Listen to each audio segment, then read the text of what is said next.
Hi எல்லாருக்கும் வணக்கம். இன்றைக்கி வெயிட் லாஸில் வந்து டே 74. இன்றைக்கி காலையில் எப்பவும் போல் நான் மிஷின் மேலே வந்து ஏறி நின்னேன். என்னோடய வெயிட் வந்து 109 850 காமிச்சிச்சு. நேற்று வந்து 800 இருந்துச்சு. ஸோ நேற்று வந்து நான் எந்த வித எக்ஸசைஸ் பண்ணலை, வாக்கிங் மட்டும் ஒரு 4000 ஸ்டெப்பு போனேன். அதே மாதிரி சாப்பாடுமே கரெக்டாக டயட் ஃபுட் மாதிரி நான் ஃபாலோ பண்ணல. ஏன் அப்படின்னா அங்கிட்டு இங்கிட்டு நேற்று அலைஞ்சிருந்தோம் அப்படிங்கிறனால. ஸோ அதனால் 50 கிராம் முன்ன பின்ன இருக்கும். சரி ஓகே பரவாயில்ல அப்படின்ட்டு நான் எப்பவும் போல் என்னோடய ரொட்டீனை பார்க்கலான்னு சொல்லிவிட்டு நான் கிளம்பிட்டேன். அதே மாதிரி இன்றைக்கி காலையில் எனக்கு எந்திரிச்சோன்னே என்னன்னே தெரியல, ஒரு மாதிரி அல்சர் இருந்தால் காலையில் எந்திரிச்ச நிமிஷம் பசிக்கிற மாதிரி இருக்கும், அதே மாதிரி கொமட்டுற மாதிரி இருக்கும் பார்த்தீங்களா. ஸோ அந்த மாதிரி இருந்துச்சு. சரி ஓகே நம்ம ஒரு மாதுளம்பழம் வந்து உரித்து ஒரு ஜூஸ் போட்டு குடிக்கலாம் அப்படின்னு நான் நினச்சேன். ஏன் அப்படின்னா அல்சர் இருந்தால் அந்த மாதிரிலாம் இருக்கும். சில பேர்த்துக்கு பெயின் இருக்கும், சில பேர்த்துக்கு நெஞ்சில் தொண்டையிலேருந்து நெஞ்சு வரைக்கும் ஒரு மாதிரி எரிச்சலாக இருக்கும், கட்டை போட்ட மாதிரி இருக்கும். இந்த மாதிரி நிறையா பேர்த்துக்கு அதோட ஸ்டேஜ் வைஸ் இருக்குது. ஸோ எனக்கு இப்படி இருக்கவும் சரி நம்ம ஜூஸ் போட்டு குடிக்கலாம் அப்படின்னு நான் நினச்சி வீட்டில் வந்து ரொம்ப நாள் ஆச்சு இந்த ஒரு 2 பழம் ஃப்ரிட்ஜுக்குள்ளேயே கிடந்துச்சு. சரி அது தோலெல்லாம் நல்லா காஞ்சி போச்சுங்க. ஆனால் அதை எடுத்து சரி நம்ம குடிச்சிக்கலாம், இப்போதைக்கு யூஸ் பண்ணிக்கலாம் அப்படின்னு சொல்லிட்டு என்னோடய மிக்சியில் வந்து ஜூஸர் இருந்துச்சு. சரி அதிலே போட்டு குடிச்சிருவோம் அப்படின்ட்டு அதில் தான் போட்டு அடித்தேன். அந்த 2 பழத்தில் வந்து ரொம்ப நாள் ஆயிடுச்சு அப்படிங்கிறனால பாதிக்கு பாதி போயிடுச்சு. பட் இருந்தாலும் ஓரளவுக்கு இருந்துச்சு. 2மே பெரிய பழம் தான். ஸோ கெட்டு போனதெல்லாம் அங்கிட்டு தூக்கி போட்டுட்டு எப்பவும் போல் அதை அந்த ஜூஸருக்குள்ளே போட்டுட்டு அடித்தேன். இந்த ஜூஸில் வந்து எந்த விதமான சர்க்கரையோ இல்லை இந்த கருப்பட்டி சில பேர் சேர்ப்பாங்க, இல்லைன்னா ஹனி சேர்ப்பாங்க. நான் எதுவுமே சேர்க்கல. ப்ளைனாக மாதுளம்பழத்தை போட்டு தண்ணியை மட்டும் ஊற்றி அரைச்சி எடுத்துட்டேன்.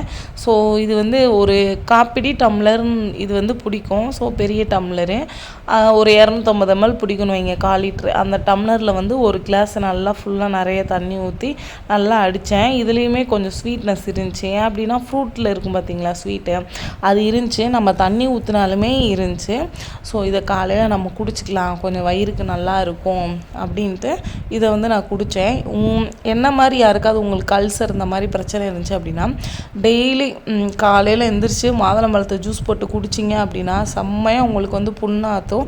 அதே மாதிரி கீரைகள் அதிகமாக எடுத்துக்காங்க. கீரை காய் உரப்புகளை கொஞ்சம் நாளைக்கு குறைச்சிட்டு கீரை காய் இந்த மாதிரி எடுத்து நீங்கள் சாப்பிட்டுக்கிட்டீங்க அப்படின்னா ஸோ உங்களுக்கு வந்து அல்சர் வந்து சீக்கிரமே குணமாயிரும். ஆனால் அப்படி சரியாயிடுச்சு அப்படின்ட்டு திரும்பவும் காரம் எண்ணெய் இந்த மாதிரிலாம் அதிகமாக எடுத்துக்கிட்டோம் அப்படின்னா திரும்பவும் வர்றதுக்கு சான்ஸ் இருக்குது. ஸோ இன்றைக்கி காலையில் நான் என்னோட சாப்பாடுக்கு நான் என்ன பண்ணேன் அப்படின்னா நேற்று நைட் வந்து சப்பாத்தி போட்டோமா. ஸோ அதில் வந்து மிச்சம் மாவு இருந்துச்சு. அதை வந்து ஃப்ரிட்ஜில் நேற்று போட்டு வச்சிட்டேன். சரி காலையில் இன்றைக்கி சிம்பிளாக சப்பாத்தி எடுத்துக்கலாம், மாவு வேறு இருக்குது வேஸ்ட்டாக போயிடும் அப்படின்ட்டு. ஸோ 2 சப்பாத்திக்கு மாவு இருந்துச்சு. நான் 2 சப்பாத்தி மட்டும் போட்டுக்கிட்டேன். கொஞ்சம் அளவாக எண்ணெய் ஊற்றுற ஸ்பூன் பார்த்தீங்க அப்படின்னா அது குட்டி ஸ்பூனுங்க. நம்ம விளாடலாம் இந்த மாதிரி பண்ணுவோம் பார்த்தீங்களா, சின்ன பிள்ளைங்களாம் விளாட்றதுக்கு யூஸ் பண்ணுவாங்கள்ல. ஸோ அந்த மாதிரி ஸ்பூனு தான். அதில் கொஞ்சோன்னு எடுத்து லேசாக சொட்டு மாதிரி விட்டுக்கிருவேன். அப்போ தான் கொஞ்சம் நல்லாயிருக்கும். ரொம்ப வரட்டின்னு சுட்டோம் அப்படின்னா சாப்பிட்றதுக்கு என்னமோ மாதிரி இருக்கும் எனக்கு. அதனால் அளவாக மட்டும் எண்ணெய் விட்டு நான் வந்து சப்பாத்தி நான் வந்து போட்டுக்கிட்டேன். ஸோ வெயிட் லாஸில் வந்து சப்பாத்தியும் எடுக்கலாம், அதே மாதிரி சாப்பாடுமே சப்பாத்திக்கும் சாப்பாடுக்கும் பெரிய வித்தியாசம் இல்லை. சாப்பாடுனா நம்ம அதிகமாக வச்சு சாப்பிட்றோம். ஸோ சப்பாத்தி அப்படின்னா அளவாக அந்த 2 இல்லைன்னா 3 அப்படிங்கிற அளவுக்குள்ளேயே நம்ம சாப்பிட்டுக்குவோம். ஸோ அதனால தான் சப்பாத்தி எடுத்துக்கலாம் அப்படிங்கிறாங்க. அதுவும் இல்லாமல் சாப்பாடு வந்து பாலிஷ்டு ரைஸாக இப்போ நம்ம எல்லாமே கடை அரிசி தான் வாங்கி சாப்பிட்றோம். ரேஷன் அரிசி வந்து அவ்வளோவா சாப்பிட்றது கிடையாது. ஸோ அதனால அது ரொம்ப பாலிஷ் பண்ணுது, அது சாப்பிட வேணாம் அப்படிங்கிறனால கோதுமை எடுத்துக்கலாம் அப்படின்ட்டு. ஸோ நைட்டு வச்ச தக்காளி தொக்குல மிச்சம் கொஞ்சம் இருந்துச்சு. இதையே நான் யூஸ் பண்ணிக்கிட்டேன். இன்றைக்கி காலையில் வந்து நான் வீட்டில் எந்த ஒரு சாப்பாடு வேலை எந்த ஒரு சாப்பாடும் நான் பண்ணலை. ஸோ கூழ் கொடுத்துருந்தாங்க மேலே, அத்தை கூழ் கொடுத்துட்டு போயிட்டாங்க. சரி எதுக்கு சாப்பாடு ஆக்கிட்டு அப்படின்ட்டு நான் விட்டுட்டேன். நான் காலையில் இந்த 2 சப்பாத்தி மட்டும் சாப்பிட்டுக்கிட்டேன். என் பையன் வந்து அவங்க அத்தை வீட்டில் வந்து சாப்பிட்டுக்கிட்டான். ஸோ அதனால் நான் பெருசாக சாப்பாடு எதுவும் நான் பண்ண கிடையாது. இன்றைக்கி காலையில் இந்த 2 சப்பாத்தியும் இருந்த தக்காளி தொக்கும் தான் நான் சாப்பிட்டேன். தக்காளி தொக்கு வந்து நிறையவே இருந்துச்சு. சரி ஓகே எடுத்துக்கலாம் அப்படின்ட்டு நான் வந்து எடுத்துக்கிட்டேன். அப்புறம் வந்து இன்றைக்கி சரியான வேலைங்க. ஏன் அப்படின்னா நம்ம ஊரில் வந்து கோயில் திருவிழா ஸ்டார்ட் ஆகுதா செவ்வாய்க்கிழமை. ஸோ நம்ம வேலையெல்லாம் பார்க்கலாம். வீட்டுக்கு வந்து கெஸ்ட்டு வருவாங்க. என்னப்பா கீர்த்தி வீடு எப்படி வச்சுருக்குன்னு சொல்லிடுவாங்க அப்படின்ட்டு. ஸோ வீடெல்லாம் நான் வந்து க்ளீன் பண்ணிக்கிட்டு இருந்தேன். இந்த ட்ரெஸ்ஸிங் டேபிளில் இருந்தெல்லாம் எடுத்து அங்கிட்டு ஒதுங்க வச்சுட்டு எடுத்து போட்டுட்டு அதெல்லாம் நல்லா தூசி தட்டி விட்டு லேசாக தொடச்சி விட்டேன். அதே மாதிரி கபோர்டையுமே லைட்டாக தொடச்சி விட்டேன். பாருங்கள் எங்கள் வீடு எப்படி இருக்குது அப்படின்ட்டு.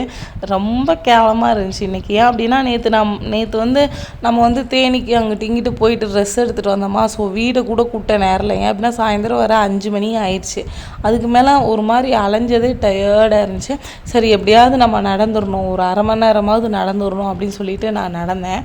ஸோ நேற்று வீடே பெருக்கலை அப்படிங்கிறனால ஒரு மாதிரி கஜன்னு கிடந்துச்சு. சரி நாளைக்கு நம்ம வீடு வாஷ் பண்ணுவோம்ல, அதனால் நாளைக்கு காலையில் ஒரே இதாக பண்ணிக்கலாம் அப்படின்ட்டு நான் விட்டுட்டேன். அப்புறம் கூழ் இருந்துச்சு பார்த்தீங்களா. சரி என்னோடய ஹஸ்பண்ட் என்ன சாப்பிடுவாங்க, அவங்களுக்கு ஏதாவது சாப்பாடு செய்யணுமேன்ட்டு கூழ் இருக்குது அப்படிங்கிறனால அந்த கூழை வச்சுட்டு அதுக்கு வந்து வெங்காயம் தக்காளி பச்சை மிளகா போட்டு நல்லா வதக்கி வச்சிட்டோம் அப்படின்னா அவங்க வந்து சாப்பிட்டுக்குவாங்க. ஸோ அதனால நான் என்ன பண்ணேன் அப்படின்னா சரி வெங்காயம் முன்னாடியே உரிச்சு வச்சு விட்டுலாம். ஏன் அப்படின்னா இந்த வேலை பண்ணி முடிச்சிட்டோம்னா நம்ம வீட்டு வேலை வந்து பார்க்க ஆரம்பிச்சிட்டே இருக்கலாம். இல்லை நம்ம வீட்டு வேலை தொடுறப்ப அதை பண்ணி இதை பண்ணாங்கன்னா ஒரு மாதிரி இருக்கும். அதனால தான் நெக்ஸ்ட் வந்து எங்கள் ஊர் சமயபுரம் மாரியம்மன் திருவிழா. எல்லாருமே வாங்க. எங்கள் ஊர் வந்து தேனியில் போடி நாயக்கனூர் தான். ஸோ இதுதான் அந்த கோவிலுக்கு அடித்த பத்திரிக்கை. எல்லாத்துக்குமே கொடுத்து வசூல் பண்ணுவாங்க. வசூல் பண்ணி தான் இந்த கோயில் திருவிழா வந்து நடத்துவாங்க. ஸோ செவ்வாய்க்கிழமை ஆரம்பித்து வியாழக்கிழமை 3 நாள் திருவிழா. 4வது நாள் வந்து என்ன அப்படின்னா ஃபுல் அன்னதானம். காலையிலேருந்து சாயந்தரம் வரைக்குங்க. யாருமே எங்கள் ஊரில் சாப்பாடே செய்ய மாட்டாங்க. நானே 2 நேரம் 3 நேரம் அங்கே தான் போய் சாப்பிட்டு வருவோம். ஸோ காலையிலேருந்து என்னென்ன நம்ம நிகழ்ச்சி நிரல் சொல்லுவாங்கள்ல, என்னென்ன எடுக்கிறோம் செய்கிறோம் அப்படிங்கிற மாதிரிலாம் இருக்குது. ஸோ நாங்கள் வந்து அலைஞ்சிக்கிட்டே தான் இருப்போம். ஏன் அப்படின்னா இது வந்து நம்ம சொந்த ஊர் கோவில். ஏன்னா பையன் வந்து தீர்த்தம் எடுப்பான். ஸோ எங்கள் ஏரியாவில் எப்படி அப்படின்னா ரொம்ப நேரம் சுற்றுற மாதிரி வரும். அங்கே போடி எண்டில் சாலைக்காளியம்மன் கோவில் இருக்கும். ஸோ அங்கேருந்து தீர்த்தம் எடுத்துகிட்டு இங்கே கொண்டு வரணும். நடக்கிற தொலைவு அதிகமாக இருக்கும். அப்புறம் சாயந்தரம் ஒருக்கா காவடி எடுப்பாங்க. என்னோடய ஹஸ்பண்ட் வந்து காவடி எடுப்பாங்க. அப்புறம் மறுநாள் காலையில் திரும்பவும் காவடி எடுப்பாங்க. பால் குடம் வரும். ஸோ நம்ம எல்லாத்துக்குமே அலையிற மாதிரி தான் இருக்கும்.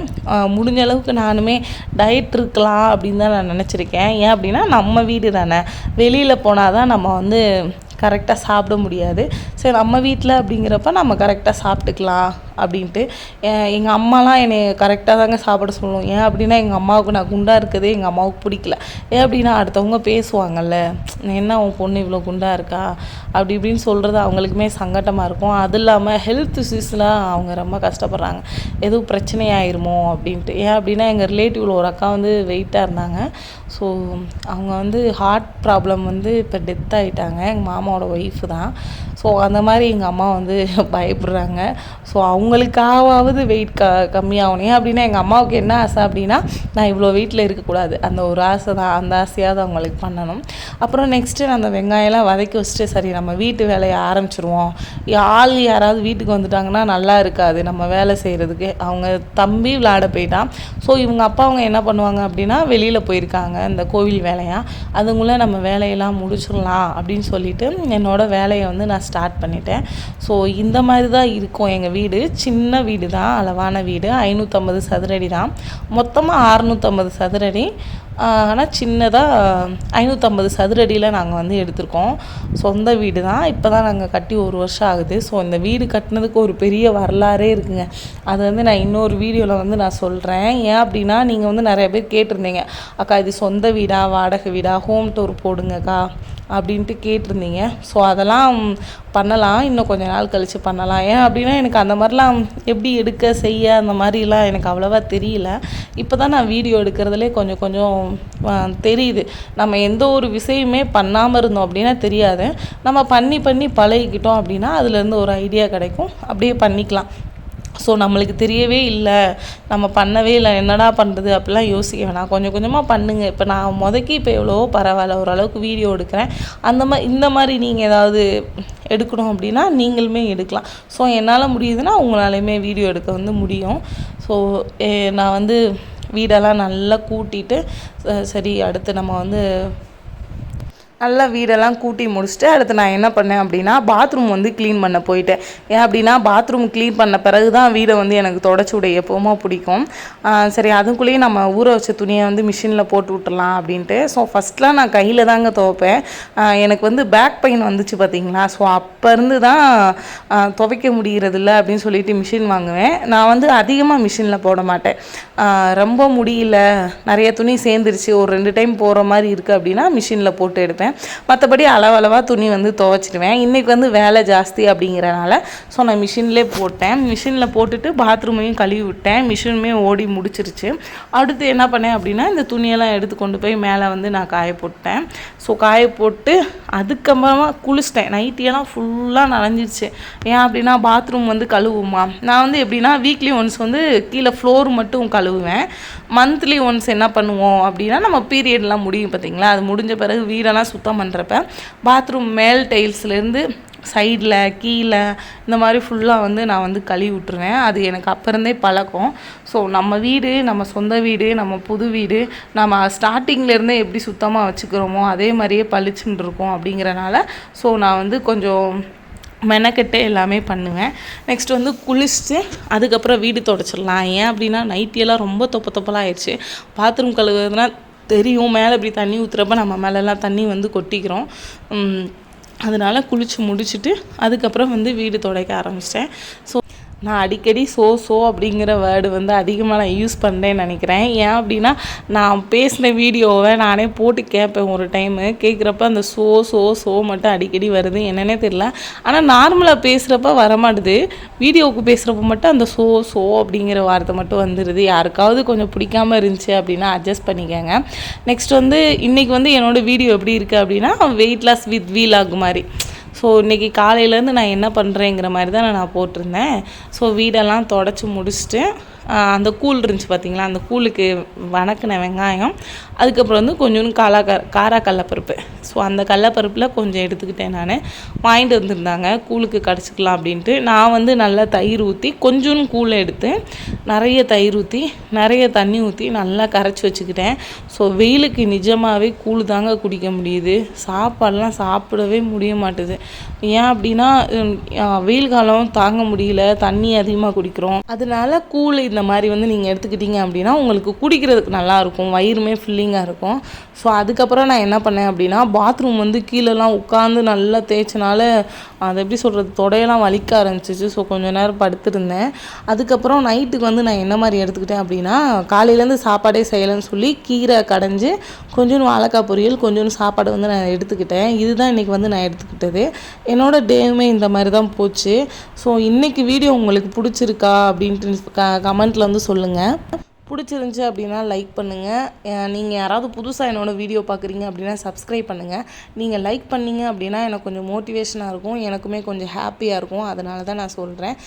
இன்றைக்கி இந்த மாதிரி தான் டே போச்சு. நாளைக்கு எப்படி போகுது அப்படிங்கிறத இன்னொரு வீடியோவில் பார்க்கலாம். பாய்.